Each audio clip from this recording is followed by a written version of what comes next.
Good afternoon, man. Hope you're having a great day.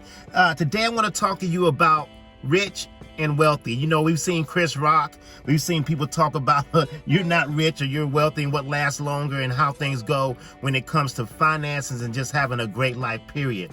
During the past 4 days, I've seen like 3 sermons and like a couple of speeches that all have spoken to that fact about being rich and being wealthy. I mean, from T.D. Jakes to Stephen Furtick to Eric Thomas, you know, all these different speeches that I watched on YouTube or sermons that I've watched via online have been speaking to that. And then today it just kind of hit me this morning to go ahead and talk about how that's playing out in my life and some of the insight that I got from it.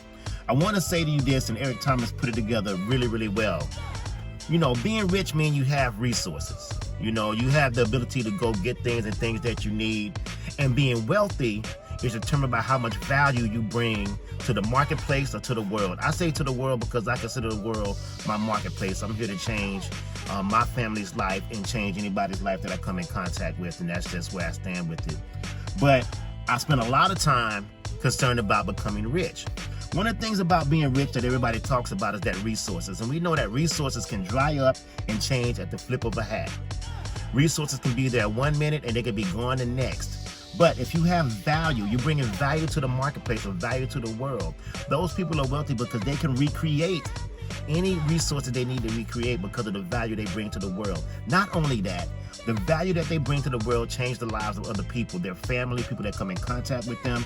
And when you're talking about being wealthy, it's not just about money and finances. It's about the ability to have those relationships and those times when you have people you can count on and people you can come to and people you can talk to and people you can be close with. You know, we just came off of Thanksgiving. And I tell you, my son was out of town for Thanksgiving.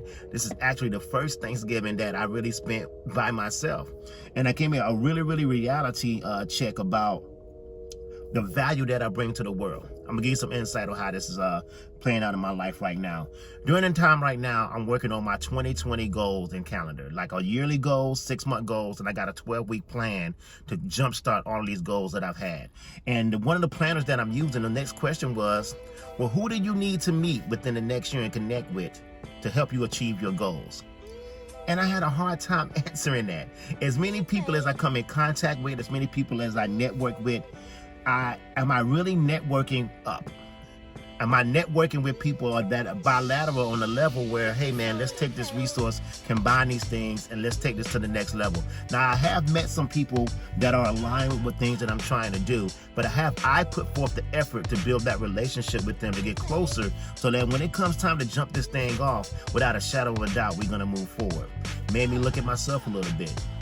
The next thing that made me look up at myself a little bit as I'm going into 2020 was, what value am I bringing to the marketplace or to the world? If I were to die right now, if I were to leave organizations that I'm in, if I was to walk away, will my presence be missed? Am I doing enough? Am I doing enough in the world right now that if I walked away from something, they would know that I was gone and that value I was bringing would be missed? It just made me challenge myself to do more. Made me make sure that at some point, I gotta go ahead and make sure I can do more and bring more to the marketplace. And we're not talking about what I take and how much I make from people, but what am I giving to the marketplace or to the world to make this place a better world? What am I giving? And I tell you, man, right now, you never go wrong with giving. I say it all the time. And I believe giving will build your wealth.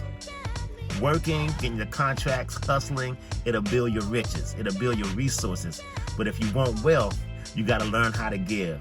All wealthy people are big givers. So I just want to challenge you as you make your goals for 2020, as you make your goals, as you're moving forward with everything that you're doing in your life and planning out your goals, make sure you make a very big proportion of what you're doing to giving. Do not ignore how much you're giving and bringing to the marketplace in lieu of how much you're hustling and just trying to get rich.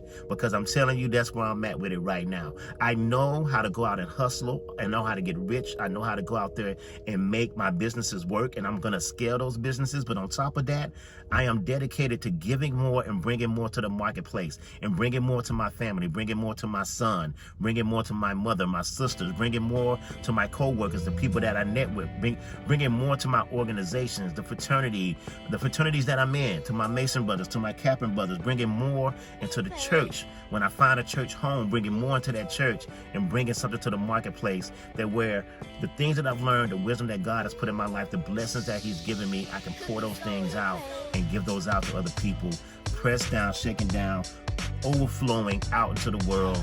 I can't wait to make that happen. But I want to say to you, and I want you to think about this, as you go into 2020, what are your plans to give? And how far are you building your wealth? Not for you, but for the marketplace, the world, your family, your kids, your grandkids, the generations coming after you. What are you going to be able to live? Being rich can give you resources that can be taken. Being wealth means you bringing value to the world that can never be taken away. You have a blessed day.